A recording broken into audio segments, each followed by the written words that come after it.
The auto door locking and unlocking system helps add convenience as well as confidence.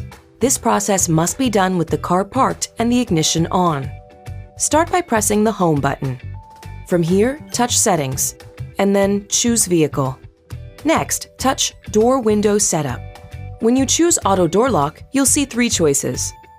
With vehicle speed, which means the doors auto-lock when you reach about 10 miles per hour, Shift from P, meaning the doors lock when you shift the vehicle out of park, and Off, which means the doors won't auto-lock at all.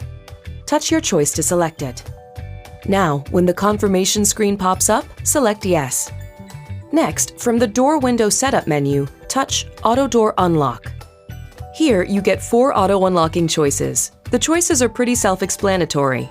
All doors when driver's door opens, all doors when shifted to park, all doors when ignition switched off, and Off, which disables the auto door unlocking feature. Touch your choice, then select Yes to confirm.